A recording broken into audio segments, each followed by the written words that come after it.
આટલા 1000 કિલો નકલી ચીઝ ઝડપાઈ, આટલા 1000 કિલો નકલી ઘી ઝડપાયું. જેને કોઈ એથિક્સ નથી એવા માણસોને બહુ મોટી એક લાલચ થાય છે કે હું આનાથી બહુ મોટો પ્રોફિટ કરી લઈશ.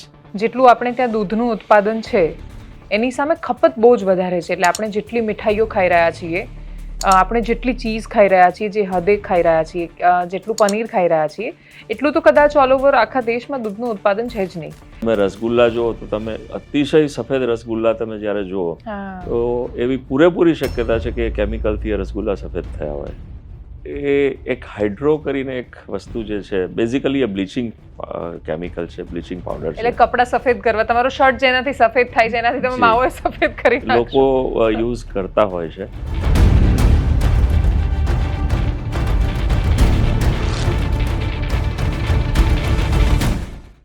નમસ્કાર. જો તમને પણ આમ સરસ મજાનું ખીરું તૈયાર થયું હોય, પછી એને તવી પર આમ કરીને પાથરે ને પછી એના પર બટર લાગે, એના પછી એના પર બહુ જ બધી ચીઝ નાખે, પનીરના ટુકડા નાખેલા હોય, કેપ્સિકમ મૂકે ને આ બધું જોયા પછી મોઢામાં પાણી આવે, તમને પણ ક્રેવિંગ્સ થાય ને તમને પણ એવું થાય તમારે સરસ મજાનો ડોસા ખાવો છે કે પછી પનીર ખાવું છે, પનીર પર પણ પનીરના પીઝા ખાવો છે ને પીઝા પર પણ પનીરના ક્યુબ્સ જોઈને તમને વધારે લાલચ થાય છે એ ખાવાની, કે પછી પનીરનું શાક ખાવાનું વારંવાર મન થાય છે, કે પછી કંઈ પણ એવી વસ્તુઓ ખાવાનું મન થાય છે કે જે તમે બહાર પણ ખાઓ છો, બહાર ન ખાઓ તો ઘરે પણ બનાવીને ખાઓ છો. તો મને એવું લાગે છે કે આ પોડકાસ્ટ તમારા માટે છે. અને આ માત્ર તમારા નહીં, તમારા મારા જેવા એવા અનેક માણસો માટે છે જે લોકોને ચટાકેદાર ખાવાનું બહુ જ પસંદ હોય છે, પણ પછી એમને એ નથી સમજાતું કે યાર હું કંઈ જ એવું બધું ખાતો નથી, હું તો ઘરનું પનીરનું શાક ખાઉં છું, હું તો ઘરે બધું જમી રહ્યો છું, બહુ જ ઓછું રેસ્ટોરન્ટમાં જમું છું, અને તોય હું બીમાર શું કામ થઈ રહ્યો છું કે થઈ રહી છું. આ પ્રશ્ન જો તમને સતાવે છે તો કદાચ એના જવાબ તમને આ પોડકાસ્ટમાં મળવાના છે. નમસ્કાર, અનકટ પોડકાસ્ટ સાથે હું છું દેવાંશી અને મારી સાથે નિશિત શાહ છે, એમડી છે જૈન ડેરીના. નિશિતભાઈ, આપનું ખૂબ સ્વાગત છે. Thank you. કેમ છો દેવાંશી? એકદમ સરસ. એમની સાથે મને એવું લાગે છે ડેરી પ્રોડક્ટ્સ પર વાત કરવી બહુ રેલેવન્ટ બનશે. પણ એ પહેલા નિશિતભાઈ, મને એ જાણવું છે કે તમે ભણ્યા છો ડેરી સાયન્સ વિશે અથવા એની ટેકનોલોજીસ વિશે, તો એના વિશે વાત કરો કે ભણ્યા શું તમે? જી, મેં 1984 થી 1988 સુધી ડેરી ટેકનોલોજીનો અભ્યાસ કર્યો છે. ઓકે. આણંદમાં રહીને ડેરી ટેકનોલોજીનો અભ્યાસ કર્યો મેં. એ પછી હું જોબ કરી શકતો હતો, પણ પહેલેથી એવું એક નક્કી હતું કે આપણે બિઝનેસ કરવો છે, એટલે અહીંયા અમદાવાદમાં મેં જૈન ડેરીઝ ચાલુ કરી. અને જૈન ડેરી કેમ નામ આપ્યું? કમ્યુનિટી માટેનો પ્રેમ, લગાવ? જી, અમે બાયકાસ્ટ જૈન છીએ અને હું અને મારા બનેવી અમે બંને સાથે મળી અને આ વેન્ચર સ્ટાર્ટ કર્યું હતું 1988માં. અચ્છા, જી. ઓકે. હવે મારા મનમાં જે પ્રશ્નો છે અને જેના વિશે આપણે જે સંદર્ભે વાત કરવા ભેગા થયા છીએ, બેઝિકલી દર થોડા દિવસે હું સાંભળું છું કે આટલા 1000 કિલો નકલી પનીર ઝડપાયું, આટલા 1000 કિલો નકલી ચીઝ ઝડપાઈ, આટલા 1000 કિલો નકલી ઘી ઝડપાયું. નકલી કેવી રીતે બને? એટલે ટેકનોલોજી જાણીએ અને એ શીખવવા માટે નહીં કે નકલી કેવી રીતે બનાવવું છે, પણ મારે જો એ સમજવું હોય કે આ એક તો નકલી પનીર શું છે, એનાથી આપણે શરૂઆત કરીએ. એ શું હોય નકલી પનીર? અસલી નકલી કેવી રીતે ખબર પડે? જી, અસલી નકલી એટલે બેઝિકલી એની અંદર મિલ્ક ફેટ જે હોય છે પનીર દૂધમાં, તો પનીર બનાવવાનું મુખ્ય જે રો મટીરિયલ છે મિલ્ક છે, તો મિલ્કમાંથી જે મિલ્ક ફેટ છે એ રિમૂવ કરી નાખે અને એની જગ્યા ઉપર વેજીટેબલ ફેટ કે કોઈ પણ ફેટ સોર્સ હોય એ એડ કરે. હવે આજની તારીખમાં સિચ્યુએશન એવી છે કે મિલ્ક ફેટ છે 900 થી 950 રૂપિયા કિલો ફેટનો ભાવ ચાલે છે, પ્યોર મિલ્ક ફેટ. ઓકે. અને વેજીટેબલ ફેટ અથવા તો કોઈ પણ બીજો મિલ્ક ફેટ, જે મિલ્ક ફેટ સિવાયનો સોર્સ જે તમે લો, ફેટ સોર્સ, તો એ 100 થી 150 રૂપિયા કિલોમાં મળી જાય છે. એટલે કોઈ પણ જેને કોઈ એથિક્સ નથી એવા માણસોને બહુ મોટી એક લાલચ થાય છે કે હું આનાથી બહુ મોટો પ્રોફિટ કરી લઈશ.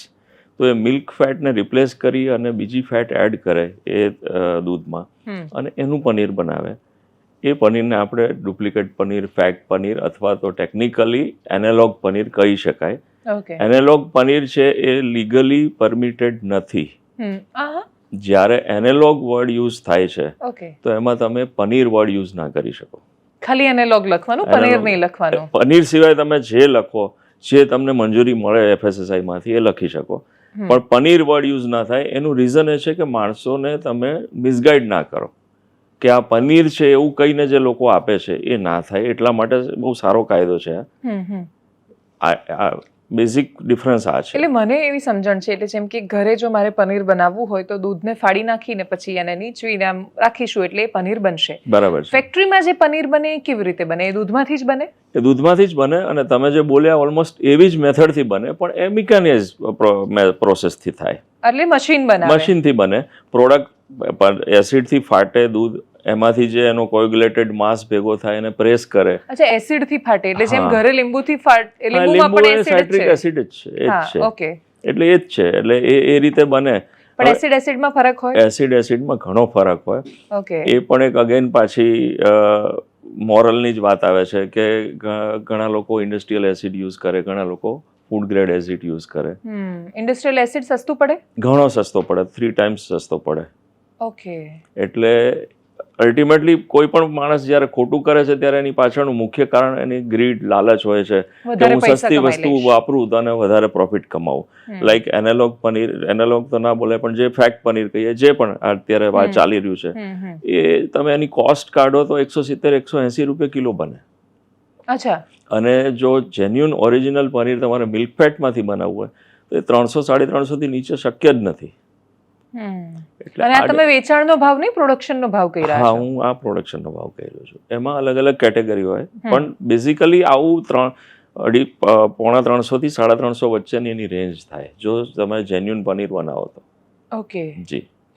તો મને જે પેલું 50 રૂપિયામાં આટલું બધું પનીરનું શાક મળે છે, જી, તો એ તો રેસ્ટોરન્ટ વાળાને પોસાય જ નહીં ને? મતલબ જો એ ઘરનું સરસ પનીર વાપરવા જાય તો?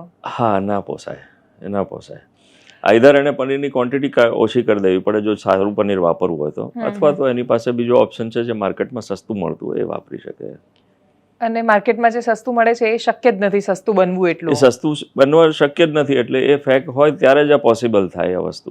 એટલે મુખ્ય મુદ્દો એ પણ આવે છે કે જો રેસ્ટોરન્ટ્સ આ પનીર લેવાનું બંધ કરે તો વેચાવાનું બંધ થઈ જશે. હા, યસ. પણ રેસ્ટોરન્ટ પણ એ ડિમાન્ડ કરતા હશે કે ભાઈ અમને સસ્તું આપો કેમ કે અમને માંસને ખવડાવવામાં પોસાય. એને જ કદાચ કસ્ટમરની ડિમાન્ડ પણ હશે કે કદાચ 300 રૂપિયાની ડીશ કરે તો કસ્ટમરને મોંઘી પડતી હશે. એ લોકોનું લોજિક શું છે એ અલગ પાછો આખો ટોપિક એટલે આને મેઇન મોટા ભાગે નકલી વસ્તુ એ લોકો જ ખાય છે જે અસલી જેમને પોસાતી જ નથી, એટલે જેમને ખિસ્સાને નથી પરવડતું એના ભાગે આવું આવે છે. ના, હું નામ ન લઉં પણ એવી ઘણી બધી મોટી જગ્યાઓ પણ છે કે જે લોકો આવું પનીર યુઝ કરે છે. તો એવું નથી કે જેને નથી પોસાતું, જેને ખબર નથી પડતી એ પણ આ ખાઈ રહ્યા છે. પોઈન્ટ એ છે. પણ એવું નહીં, એટલે મને જેમ કે હું હમણાં દિલ્હી ગઈ તો મારા એક મિત્રે એવું કહ્યું કે દિલ્હીમાં પનીર બહુ વિચારીને ખાજે કેમ કે તને જેટલું સોફ્ટ લાગશે એવું હોઈ શકે કે સોફ્ટ છે પણ એ ખતરનાક નકલી હોઈ શકે. સાચી વાત છે, બિલકુલ સાચી વાત છે, એમાં કોઈ ડાઉટ જ નથી. અહીંયા ફૂડ એન્ડ ડ્રગ કમિશનર સાહેબ છે, એ લોકોની જે ટીમ છે ખૂબ સારું કામ કરી રહી છે અત્યારે. હમણાં પણ એ લોકોએ એક આખી ડ્રાઈવ ચલાવી હતી, અને FSSAI એ તો નેશન વાઇડ આખી ડ્રાઈવ ચાલે છે ફેક પનીર કે એનાલોગ ઉપર. તો કદાચ આવનારા દિવસોમાં એવું બનશે કે જે લોકો આ કરી રહ્યા છે એ લોકોને આ કામ કરવું ડિફિકલ્ટ થશે, અને સારા લોકો છે કે જે લોકો જેન્યુન પ્રોડક્ટ આપવા માંગે છે એ લોકો કામ સારું કરી શકશે. એવું હું ખાતી વખતે એને શું ગ્રાહક એને ડિફરન્શિએટ કરી શકે કે આ પનીર સાચું છે કે ખોટું? મને કેવી રીતે ખબર પડશે? થોડું ડિફિકલ્ટ છે, કારણ કે એ હોય સોફ્ટ જ હોય, એ પનીર જેવું સફેદ જ દેખાતું હોય. એટલે જ્યારે ગ્રેવીમાં કે સબ્જીમાં કોઈ પણ તમે ખાતા હો એની ઉપર મસાલા ચડી ગયા હોય એટલે થોડું અઘરું છે એ ટેસ્ટ કરવું તમારા ગ્રાહક માટે. કુક થઈ ગયા પછી અઘરું છે. કદાચ તમે કાચું ખાવ તો તમને ટેસ્ટથી કદાચ ખબર પડી શકે કે આમાં થોડો પ્રોબ્લેમ છે, પણ એકવાર કુક થઈ જાય પછી તો બહુ ડિફિકલ્ટ છે. ઇવન અમે લોકો પણ કદાચ એને ઇઝીલી પકડી ના શકીએ એવું થાય. તો આને ચેક કરવા માટેના કોઈ મશીન કે કંઈક તો વ્યવસ્થા હશે ને? મારી પાસે કોઈ ઉદાહરણ તરીકે પનીર હું 2 જગ્યાએથી લઈને આવી, એક અમૂલનું પનીર છે એવું કે છે, અમૂલમાં પેક કરીને આપ્યું છે ઉદાહરણ તરીકે, કેમ કે હાઈએસ્ટ શેડો તરીકે યુઝ અમૂલને કરે છે નકલી બનાવતા લોકો, કે એ અમૂલના ડબ્બામાં ઘી પેક કરી નાખે, અમૂલના ડબ્બામાં બટર પેક કરી નાખે, અને જે મોટા સપ્લાયર હોય છે, હોલસેલર છે, એ ઘણી બધી વાર આવું કરતા હોય છે. હમણાં જ બનાસકાંઠામાં ડીસામાંથી જે નકલી ઘીનો જથ્થો ઝડપાયો ખાસો વધારે, તો એ અમૂલના ડબ્બામાં પેક કરેલું હતું ઘી. જે ગ્રાહક લઈને આવે છે એને એવું લાગે છે કે એ અમૂલનું ઘી સસ્તું લઈને આવ્યો છે, એને ખબર જ નથી હોતી કે ખાલી ડબ્બો છે. ખબર કેવી રીતે પડે? જી, પહેલો પ્રશ્ન એવો છે બેન કે જે સસ્તું લે છે ત્યારે ગ્રાહકે પણ આ વિચારવું જોઈએ કે અમૂલનું કદાચ માર્કેટમાં જે રેટ છે એનાથી કોઈ એને સસ્તું આપે છે તો કેમ આપે છે, આ પહેલો પ્રશ્ન છે. ગ્રાહકે પણ આ સમજવું પડે, એને પણ જાગૃત થવું પડે. બીજી, અમૂલ ક્યારે કોઈ ખોટું કામ કરે નહીં. એ લોકો બહુ જ મોરલથી કામ કરવાવાળા લોકો છે, એટલે ક્યારે પણ ખોટું કરે નહીં, ખોટું ચલાવે પણ નહીં. પણ જ્યારે કંપની મોટી થાય ત્યારે એમના પાસે પણ અમુક એમના લિમિટેડ રિસોર્સિસ હોય, તો કોઈ માણસ એના લેબલ છાપીને બનાવી નાખે તો એમાં અમૂલ પણ કંઈ કરી ના શકે. પાછળથી કરી શકે પણ એને ખબર ના પડે. એટલે જ એ કસ્ટમરે જ સમજવું પડે કે મને સસ્તું મળે છે તો કઈ રીતે મળી રહ્યું છે આ વસ્તુ. આ બહુ ઇમ્પોર્ટન્ટ વસ્તુ છે. ઓકે. અને આને પનીરની સ્પેસિફિક વાત કરું તો એને એનાલોગ એવું નામ કેમ આપ્યું છે? અને બીજું કે હું એના પર પનીર નથી લખતી. પ્રોબ્લેમ ક્યાં છે ગવર્મેન્ટને કે લાઈક તમે એનાલોગ પનીર ના લખી શકો, પણ ખાલી એનાલોગ કરીને કોઈ વેચે અને પછી રેસ્ટોરન્ટ પણ ખાલી એનાલોગ એની પાસેથી લે. રેસ્ટોરન્ટ જે સબ્જી વેચે એ તો પનીરનું શાક કરીને જ વેચવાના છે, તો એમાં તો એ લોકોને લીગલી કોઈ પ્રોબ્લેમ નથી ને? એનાલોગ તો લીગલ છે ને? નહીં, પનીર એ લઈ નહીં શકે તો એ સબ્જીમાં બી પનીર વર્ડ કઈ રીતે યુઝ કરી શકશે? લાઈક મુંબઈમાં હમણાં એવો કિસ્સો બનેલો, મેકડોનાલ્ડ્સ કે કોઈ એક મોટી બ્રાન્ડ હતી, એ લોકો એનાલોગ ચીઝ યુઝ કરતા હતા તો એ લોકોએ લખવું પડ્યું કે આ ચીઝ નથી, એનાલોગ છે. ઓકે. તમે પનીર બટર મસાલા એવું તમે નહીં લખી શકો ત્યાં. એનાલોગ બટર મસાલા ત્યાં તમારે કંઈક બીજું નામ લખવું, પનીર વર્ડ યુઝ નહીં કરી શકો. તો કસ્ટમરને બી ખબર પડશે ને કે હું જેન્યુઅન પનીર નથી ખાઈ રહ્યો. પછી એ કસ્ટમરની ચોઇસ છે ને લેવું કે નથી લેવું. અને એનાલોગ અને પનીરમાં શું ફરક છે? એનાલોગ એક ટર્મિનોલોજી છે કે તમે જ્યારે કોઈ વસ્તુ રિપ્લેસ કરો છો એને એનાલોગ કહે છે. લાઈક મિલ્ક ફેટ છે, મિલ્ક ફેટ રિપ્લેસ કરી તમે કોઈ બીજી ફેટ થી તો એને એનાલોગ કહે છે. અને બીજી કઈ ફેટ? એટલે વેજીટેબલ ઓઇલ, એટલે જેમ કે વેજીટેબલ પામ ઓઇલ યુઝ થઈ શકે, ઇવન એનિમલ ફેટ યુઝ થઈ શકે સસ્તી મળતી હોય તો. એવા ટેસ્ટ થાય છે કે જેનાથી તમને ખબર પડી શકે કે આ કઈ ફેટ યુઝ થઈ છે આના અંદર. અચ્છા જી. એટલે એવું બની શકે કે જેને વેજ સમજીને તમે ખાતા એની અંદર એનિમલ ફેટ હોય? પોસિબલ છે. એક વચ્ચે એવું એક ઘટના બની હતી, બહુ મોટું એક મંદિરનો પ્રશ્ન આવ્યો હતો લાડુનો. એમાં એ ઘટના બનેલી જ હતી. ત્યારે શું થયું છે એ હજી સુધી ખબર નથી, પણ ત્યારે પણ આવો એક વિવાદ થયેલો કે આની અંદર કઈ પ્રકારની ફેટ છે. એટલે આ પકડવા માટે એક ટેકનોલોજી છે, એક ટેસ્ટ છે જેને ગેસ ક્રોમેટોગ્રાફી કહે છે. એનાથી આ વસ્તુ તમને ખબર પડે કે ફેટ કઈ યુઝ થઈ છે આના અંદર. પ્યોર મિલ્ક ફેટ છે અથવા તો ફોરેન ફેટ છે, એ તમને ખ્યાલ પડે. અને ફોરેન ફેટમાં પણ એમાં કઈ કઈ વસ્તુ યુઝ થઈ શકે એનું પણ એ લોકો તમને બતાવી શકે ડીપમાં. અચ્છા, એટલે ગેસ ક્રોમેટોલોજીમાં, ગેસ ક્રોમેટોગ્રાફીમાં એ વસ્તુ પોસિબલ છે. ઓકે. જી. એટલે મને હજી આમાં એક વસ્તુ ન સમજાય કે જેમ કે ઘરે મેં તમને પ્રોસેસ જે કઈ દૂધવાળી જે ફેક્ટરીમાં બને છે એમાં શું મિલ્ક પાવડર વપરાય છે બનાવવા માટે? ના, મિલ્ક જ વપરાય. ઓકે, મિલ્ક જ વપરાય. તો પછી ફેટ કેવી રીતે બીજા કોઈની જરૂર પડે? ફેટ રિપ્લેસ કરી દે ને, કારણ કે મિલ્ક ફેટ કાઢી લે, એમાંથી જે ઘી બને એ મોંઘા ભાવે વેચાવાનું છે. અચ્છા, એટલે દૂધમાંથી ફેટ કાઢીને પછીનું જે દૂધ વધે એમાંથી પછી જે ફેટ વગરનું જે દૂધ હોય અથવા સ્કીમ મિલ્ક પાવડર હોય એની અંદર તમે બીજો ફેટ સોર્સ યુઝ કરી લો અને એને હોમોજીનાઇઝ કરીને દૂધ બનાવો એનું, અને પછી એનું પનીર બને. એ પણ થઈ શકે. ઓકે. જી. તમે ડેરી ચલાવો છો, તમે પણ પનીર બનાવતા હશો, તમને પ્રોડક્શન કોસ્ટ કેટલી આવે છે પનીર બનાવવાની? અમને પ્રોડક્શન કોસ્ટ અત્યારે વિન્ટર અને સમરના રેટ મિલ્ક પરચેઝના અલગ અલગ હોય, પણ એવરેજ તમે જુઓ તો ₹350 થી ₹350 વચ્ચે કોસ્ટ આવે પનીરની. ઓકે. જી. તો અમૂલ આટલા બલ્કમાં બનાવે છે, અમૂલ પાસેનો સોર્સ છે કે ભાઈ એ પશુપાલકો પાસેથી એનું દૂધ ખરીદે છે, એના પછી લોકો બિઝનેસ કરે છે, જે પણ આ બધું વેચ્યા પછી પ્રોફિટ થાય, બધું સેલરીઝ ને બધું કાઢતા એ પ્રોફિટ આપે છે પશુપાલકોને. પાછું એક આખું સહકારી મોડેલ છે. પ્રાઇવેટ ડેરી જે પણ ચલાવે છે કે પ્રોડક્શન જે લોકો કરે છે મીઠાઈનું કે પછી પનીરનું, તમે લોકો દૂધ ક્યાંથી લો? અમે લોકો પ્રાઇવેટ પાસેથી પણ લઈએ અને અમે અલગ અલગ કોઓપરેટિવ ડેરીમાંથી પણ અમને સોર્સ થતું હોય છે, ત્યાંથી પણ લઈ શકતા હોઈએ છીએ. અચ્છા. પણ એમાં એ સૌથી ઇમ્પોર્ટન્ટ વાત એ છે કે તમારે એનું ટેસ્ટ કરવો બહુ ઇમ્પોર્ટન્ટ છે. તમારી પોતાની લેબોરેટરી હોવી જોઈએ અને જે દૂધ આવે છે એને આવતા પહેલા, પ્રોસેસ કરતા પહેલા તમે એના અલગ અલગ ટેસ્ટ કરો કે આના અંદર કોઈ એડલ્ટ્રેશન નથી. એ કમ્પ્લીટ થાય, એ તમારા ટેસ્ટ પૂરા થાય પછી જ તમે ટેન્કર અનલોડ કરો, તો જ તમે ક્વોલિટી ઉપર ધ્યાન સારું આપી શકો. અમૂલને સમસ્યા આવે છે ઘણીવાર કે આખું ટેન્કર આવી જાય ને પછી ખબર પડે કે એની અંદર કોઈ એક મંડળીમાંથી કોઈએ યુરિયાવાળું દૂધ નાખી દીધું છે કે પછી કોઈએ એને અલ્ટર કરેલું દૂધ છે. તમારે એવી કોઈ સમસ્યા થાય કે દૂધ લીધા પછી ખબર પડે ને ફેંકી દેવું પડે? ફેંકી ના દેવું પડે. અમે જે લોકો પાસેથી લેતા હોઈએ, અમે સૌથી પહેલાં તો અમે લોકો અમારો સોર્સ જ એવો રાખ્યો છે કે જે નોન પ્રોફિટ ઓર્ગેનાઇઝેશન છે, એટલે ત્યાંથી અમને એવી આવવાની શક્યતા ઓછી છે. પણ અમે બીજા પ્રાઇવેટ પ્લેયર પાસેથી પણ દૂધ લેતા હોઈએ, તો એની સાથે અમારી શરત જ એવી હોય છે કે મારા ડોગ પર હું ચેક કરીશ, અને જો એ ખરાબ હશે તો હું ટેન્કર પાછું આપી દઈશ. અમારે ફેંકવાનો પ્રશ્ન આવતો જ નથી, એનો પ્રશ્ન છે. અમે દૂધ એને પાછું આપી દઈએ છીએ. ગ્રેટ. હા, ઓબ્વિયસલી, બાકી તો આમાં તો ધંધો બંધ થઈ જાય. યા, અને અમારી પાસે તમે આવો ક્યારેક, હું મારા પ્લાન્ટ પર બતાવું કે અમારી પાસે એનો ડેટા છે કે અમે ક્યારેક ટેન્કર રિજેક્ટ કર્યા છે. અને શું નીકળ્યું હતું એ દૂધમાંથી? એના અંદરથી યુરિયા નીકળે, એના અંદરથી વોટરનું લેવલ વધારે હોય તો પણ અમે રિજેક્ટ કરીએ, માલ્ટોડેક્સિન નીકળે, ઘણું બધું હોય છે. 14 પ્રકારના એડલ્ટરન્ટ્સ અમે ડેઇલી ચેક કરીએ છીએ દૂધ આવે પછી. અને યુરિયાથી જે દૂધ બનાવે એ લિટરલી યુરિયા નાખીને દૂધ બનાવે ને? હા, બરાબર છે. એટલે એમાં એવું હોય છે કે એનો SNF વધારવા માટે બેઝિકલી યુઝ થતું હોય છે. એટલે SNF ઉપર જ્યારે તમારું હોય તો તમને એનો રેટ વધારે મળે, એ ક્વોલિટીમાં કમ્પ્લેન ના આવે જોવાથી. પછી તો આવે પણ જોવાથી ના આવે, દૂધ તમને થોડું જાડું દેખાય, આ બધા જે બેઝિક પ્રશ્નો છે એના કારણે લોકો યુઝ કરતા હોય છે. ઓકે.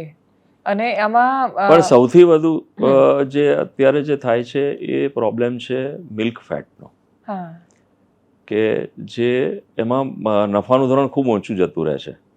એટલે લોકોને લાલચ જાગે છે કે આવું દૂધ આપણે વેચી દઈએ, અથવા તો લેનારો બી એવું વિચારે કે આટલું સસ્તું મળે છે તો હું લઈ લઉં. નવ ફેટ વાળું દૂધ બનાવવા માટે એ લોકો પછી કંઈ પણ નાખી દે જાડું બનાવવા માટે. અને આ ગ્રાહકને તો ખબર ન પડે. તમારી પાસે તો મશીન છે, બાકી હું ગ્રાહક નહીં, ઘણી બધી પ્રાઇવેટ ડેરીને પણ ખબર નહીં પડતી હોય, કારણ કે એના માટે આખું ઇન્ફ્રાસ્ટ્રક્ચર જોઈએ, એના માટે એ પ્રકારની લેબ જોઈએ તમારી પાસે, અને સૌથી પહેલા તો તમારી પોતાની ઈચ્છા શક્તિ જોઈએ કે મારે ખરાબ નથી લેવું, પછી જ આ વસ્તુ શક્ય છે. અને આ બધું જે ખાય છે પીવે છે એનાલોગના નામે કેટલા બધા આવા પનીર ખાઈ લીધા હશે કે જે એકલા કાં તો પામ ઓઇલ વાળા કે પછી બીજા કોઈ ફેટ વાળા પનીર ખાતા હશે, તો આની શરીરના સ્વાસ્થ્ય પર પણ તો અસર પડતી હશે. શું થાય એનાથી? બિલકુલ, તમે પેપરમાં વાંચી જ શકો છો કે એનાથી ઘણા બધા પ્રકારના રોગ થઈ શકે છે. હજી સુધી એવો કોઈ પર્ટિક્યુલર રિસર્ચ નથી થયું, કારણ કે કોઈને ખબર નથી કે આ માણસે શું ખાધું, એટલે એના ઉપર રિસર્ચ નથી.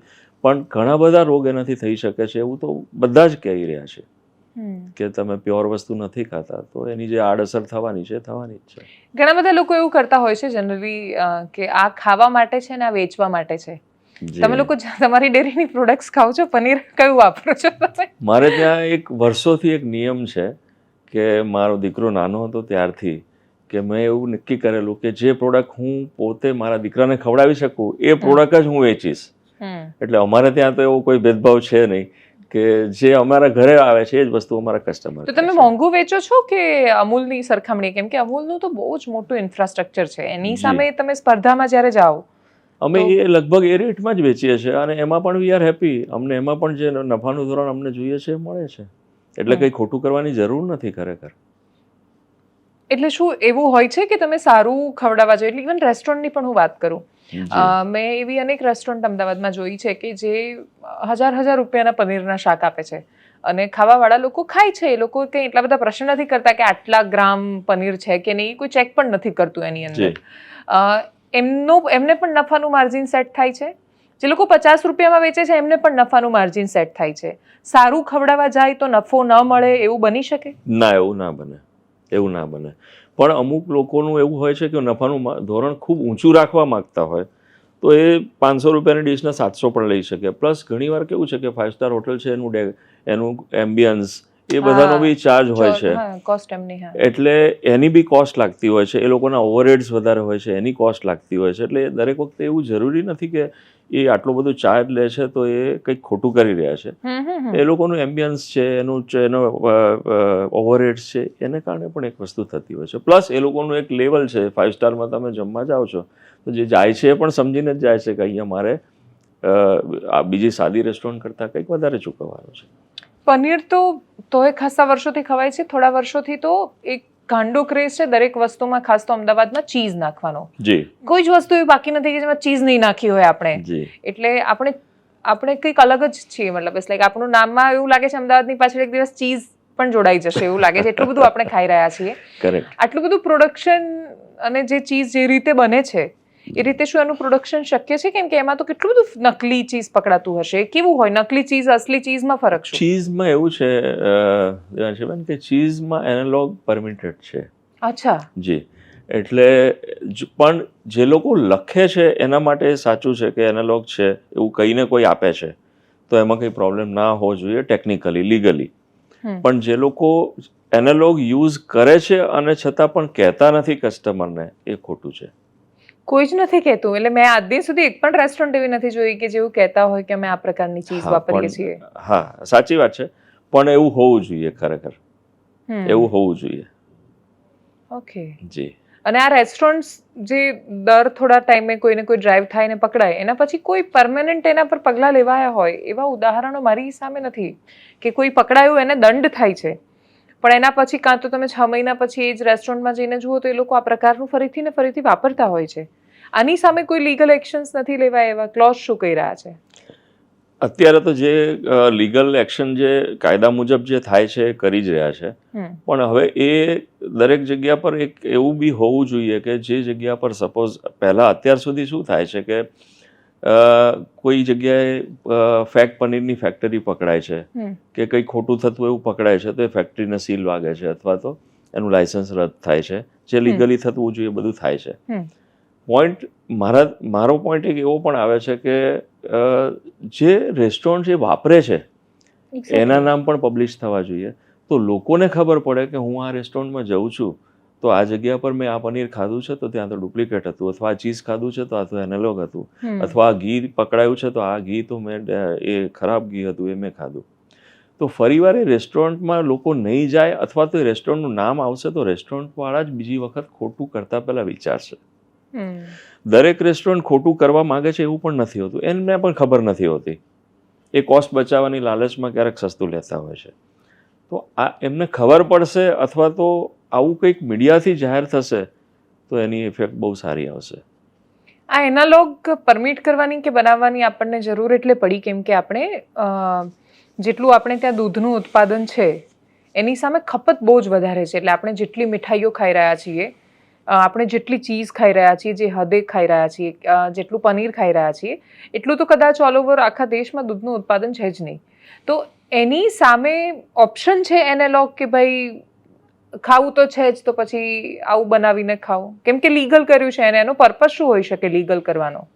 લીગલ તો ખાલી ચીઝમાં જ થયું છે, બીજામાં તો લીગલ થયું નથી. ઘી એનાલોગ પરમિટેડ નથી અથવા માવો એનાલોગ પરમિટેડ નથી, એવું તો કશું લીગલ થયું જ નથી. એટલે પ્યોર ડેરી બિઝનેસમેન તરીકે તો હું એવું જ કહીશ કે એવું પરમિટ થવું પણ ના જોઈએ. ઓકે, પ્યોર જ ખાવું જોઈએ. હું તો એ પ્રશ્નમાં ક્યારેય તમને એવો જવાબ નહીં આપી શકું કે ના લીગલ થવું જોઈએ, અને એ ઓબ્વિયસ જ છે કે એમાંથી લોકોની હેલ્થ બગડે છે. પણ આ જેમ કે પનીર છે તો એમાં પનીર લખવાની ના પાડી છે, બાકી એનાલોગ તો વેચાઈ રહ્યું છે.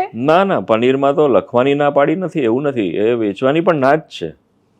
એવું તમે વેચી ના શકો. એનાલોગ તો ચીઝ એનાલોગ તમે વેચી શકો છો. ઓકે, ચીઝ એનાલોગ વેચી શકો છો.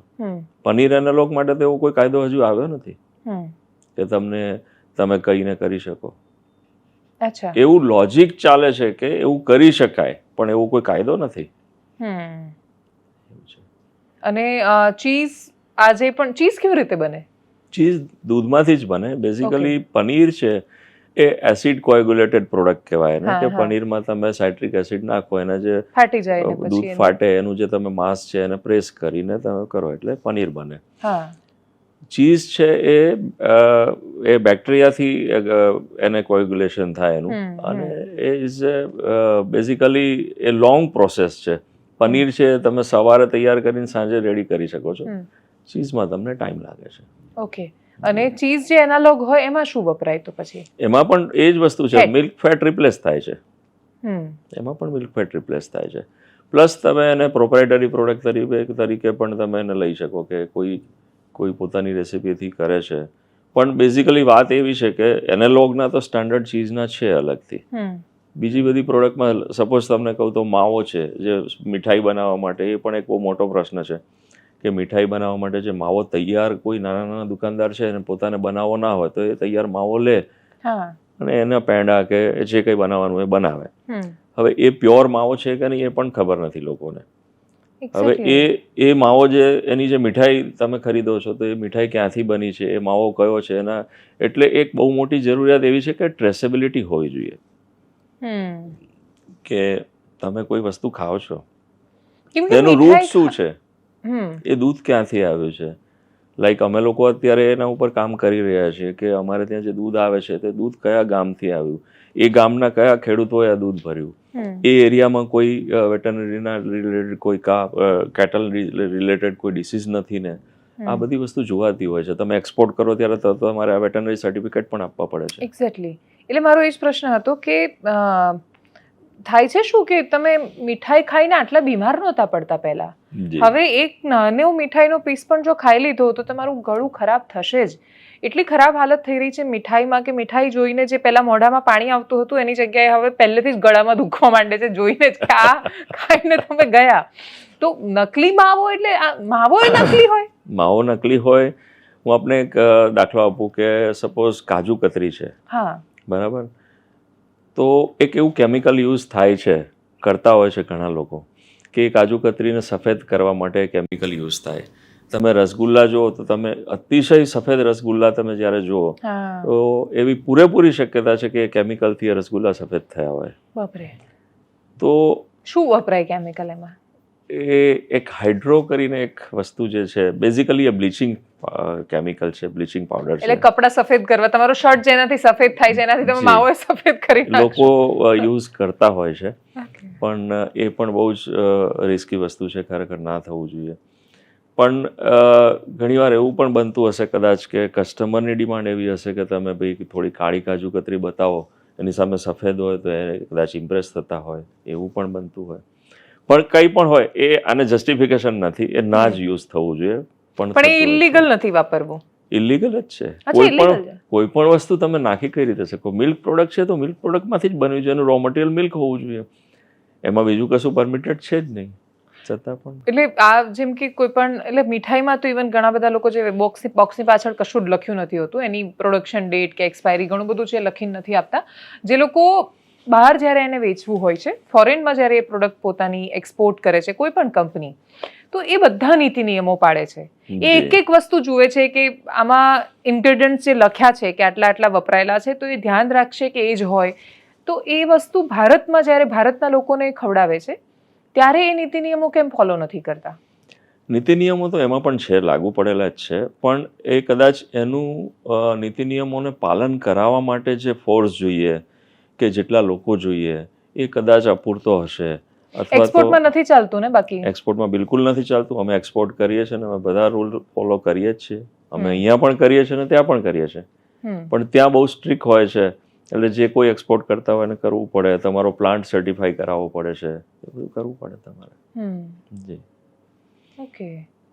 તો આને મતલબ આખું સમજ્યા પછી મારા મનમાં એક પ્રશ્ન આવી રહ્યો છે કે આના પર અંકુશ ક્યારે લાગશે એ તો મને ખબર નથી, પણ ગ્રાહક તરીકે અથવા એના કન્ઝ્યુમર તરીકે, કેમ કે હું એને લેવાની છું, ખાવાની છું, તો મારે આનાથી બચવું હોય, મારે નકલી મીઠાઈ નથી ખાવી, મને નકલી દૂધ નથી જોઈતું, મારે નકલી ઘી પનીર ખાઈ, એટલે મોત તો ગમે ત્યારે કોઈની પણ આવવાની છે, પણ એ કેવું લાગે નકલી ખાઈને મરી ગયા, એમને સારું પણ નથી લાગતું સાંભળવામાં પણ. તો એને મારે જો રોકવું હોય તો મારી પાસે એવું કોઈ ખરું કે હું સમજી શકું કે આ મારે ન ખાવું જોઈએ કે આનાથી રોકાવું જોઈએ?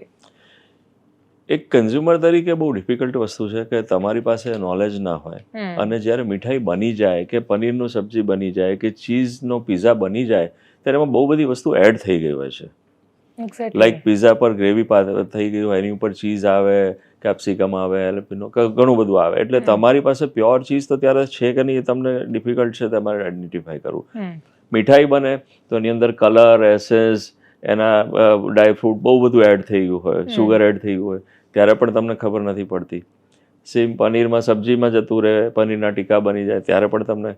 એટલે મારી દ્રષ્ટિએ અત્યારે રસ્તો એ છે કે ટ્રસ્ટેડ બ્રાન્ડ હોય એના ઉપર તમે ટ્રસ્ટ કરીને તમે લઈ શકો, કારણ કે ઘરમાં લેબોરેટરી બનાવવી શક્ય નથી અને ઘરે ઘરે તો કેવી રીતે બનાવીશું? એટલે આ એક જ રસ્તો છે કે ટ્રસ્ટેડ બ્રાન્ડ પાસેથી તમે પ્રોડક્ટ લો તો તમે એટલા એશ્યોરન્સ હોવ કે આ વસ્તુમાં કંઈ ખરાબ નહીં હોય.